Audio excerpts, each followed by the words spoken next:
دی، نزل علی محمد، پہاڑ پہ نہیں آیا اور محمد پہ آیا۔ اس میں بھی بڑی حکمت ہے۔ وہابی کہتا صفت رسالت پہ آیا، رب نے نزل علی رسول ہی نہیں فرمایا، نزل علی محمد کہا کہ محمد رسول ہو تو وہی اٹھاتا ہے، رب نے رسول کا ذکر ہی نہیں کیا۔ اے میرے اللہ میں تیرے قربان جاؤں، میرے مالک تیرے قربان جاؤں، کیا حد کر دی، حد کر دی۔ کلام میں بلاغت کا موقع یہ تھا کہ وحی کا تعلق رسالت سے ہے، وحی کا تعلق نبوت سے ہے، تو یوں کہا جا سکتا تھا نزل علی رسول ہی، ہم نے اپنے رسول پہ نازل کیا۔ رب نے شک کی نکال دیے، فرمایا رسالت کی صفت پر صرف نازل نہیں کیا، ہم نے تو اپنے محمد پہ نازل کیا۔ تو جس کی بشریت میں یہ طاقت ہے، اس کے وصف رسالت میں کیا طاقت ہے؟ جس کی محمدیت کی یہ شان ہے، اس کی قوت پہاڑوں سے زیادہ ہے۔ کہہ دو نا سبحان اللہ۔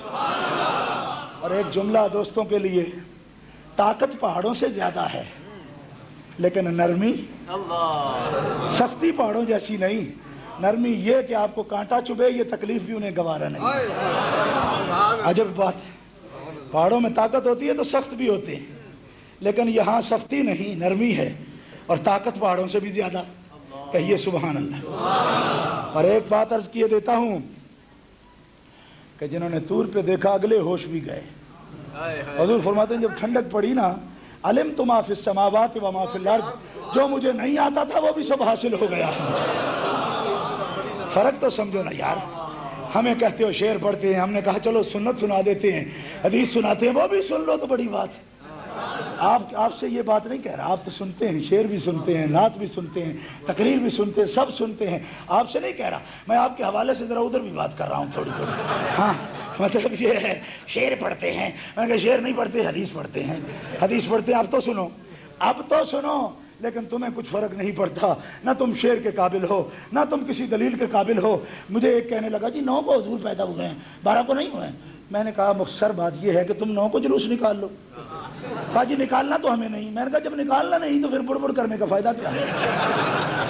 میرا ہمیں ہی شک ڈالنا ہے، 9 کو پیدا ہوئے ہیں، 12 کو پیدا ہوئے ہیں۔ میں نے کہا جی 9 کو ہوئے، آپ 9 کو منا لیں۔ انہوں نے منانا تو ہم نے نہیں۔ میں منانا نہیں تو پھر اینو منو من بھی وچ گنو۔ جب تم نے منانا کچھ نہیں، منانا ہم نے ہے، 9 کو منائے 12 کو منائے، تمہارا تعلق ہی کوئی نہیں۔ نہیں سمجھ آئی؟ دلیل دو تب بھی کچھ نہیں مانیں گے، شعر پڑھو تب بھی کچھ نہیں مانیں گے۔ جب ماننا نہیں تو ہمارے سے بات کیوں کرتے کیوں بات کرتے ہو؟ ارے وہ اگلے ہوش نہ رہے اور ان کے سبحان اللہ۔ فرماتے جو نہیں آتا تھا اس ٹھنڈک میں وہ بھی سارا علم ہمیں حاصل ہو گیا، سارے علوم حاصل ہو گئے ہیں، حضور اتنے قریب ہیں۔ اب تو آپ کی سمجھ میں آیا، غیر محسوس نے ایک محسوس رنگ دکھا دیا۔ وعدہ یادہ بینک تفیہ، یہ محسوس رنگ ہے، اور میں کہتا ہوں ما یلیق بشان ہی صرف ہمیں سمجھانے کے لیے۔ کیفیت جو ہے وہ لفظ میں بیان ہی نہیں ہو سکتی، ہو نہیں سکتی، تو کیوں بیان کیا پھر اس کو جو نہیں ہو سکتا؟ فرمایا بیان نہ ہوتا تو بیان والو تمہیں سمجھ کیسے آتی؟ تمہیں سمجھانے کے لیے بتایا۔ اب بتائیے اپنے ایمان سے حضور سے زیادہ کوئی رب کے قریب ہے؟ ایک مرتبہ شہادت لوں گا اور ابھی چھٹی۔ بھائی حضور سے زیادہ کوئی رب کے قریب ہے؟ تو جب حضور سے زیادہ رب کے قریب کوئی نہیں، عظیم رب ہے، عظیم رب کے جو جتنا قریب ہے وہ عظیم ہے۔ فرمایا ان سے بڑھ کے کوئی قریب نہیں، اسی لیے ان سے بڑھ کے کوئی عظیم نہیں۔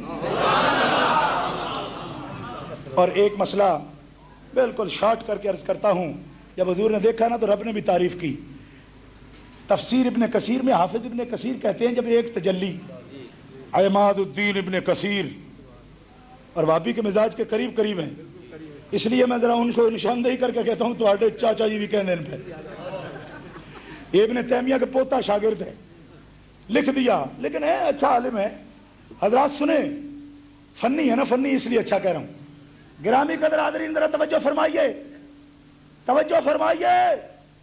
حافظ ابن کثیر لکھتے ہیں روایت کتاب تفسیر القرآن بالحدیث کتاب، اور جب ایک تجلی دیکھی موسیٰ علیہ السلام نے، فرماتے ہیں پورا تحمل تو نہ ہوا مگر نظر میری مل گئی اس تجلی سے۔ ایسی باتوں پہ پنجاب میں بیچارے لوگ کہہ دیتے ہیں سبحان اللہ، اس بخل کا بھی کوئی فائدہ نہیں، پنجاب والے اچھے اچھے لوگ بھی کہہ دیتے ہیں سبحان اللہ۔ گرامی قدر حاضرین، وہ نہ بولتے ہوتے تو ہمیں یہ عادت ہی نہ ہوتی، آخر وہ بولتے ہیں تبھی ہماری عادت راسخ ہو گئی بلانے کی۔ حضرات گرامی، یہ مسئلہ سنیے، ایمان تازہ ہوگا۔ حضرت موسیٰ علیہ السلام فرماتے ہیں تحمل تو پورا نہ ہوا، لیکن وہ تجلی جو تھی نا، آنکھ مل گئی اس سے، یعنی بینائی، میری بصارت مل گئی اس سے، ملی اور پھر بے ہوش ہو گئے۔ فرمایا لیکن جو ایک آن لحظہ ملی نا، اس کی وجہ سے میری بینائی اتنی بڑھ گئی۔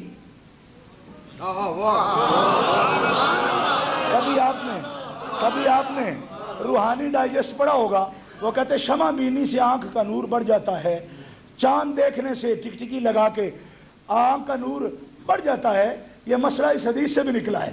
حافظ ابن کثیر مسند روایت نقل کر رہے ہیں کہ موسیٰ علیہ السلام فرمایا جب وہ میں نے ایک تجلی دیکھی تھوڑی سی، تو ہوش میں جب میں آیا فلما افاقا، تو کیا ہوا؟ فرماتے میری بینائی اتنی بڑھ گئی کہ 16 منزلوں پر، اور ایک منزل عربی کی 3.5 میل کے قریب ہوتی ہے، یعنی 50 میل دور، فی لیلۃ مظلمۃ، 27-28 کی سیاہ رات میں، 27-28 کی سیاہ رات میں 50 میل دور تک اگر کوئی چیونٹی زمین پہ چلتی تو رب کی تجلی دیکھنے کے بعد میری آنکھ اتنی بڑھ گئی کہ میں 50 میل پر سیاہ رات میں چیونٹی کو بھی دیکھ لیتا تھا۔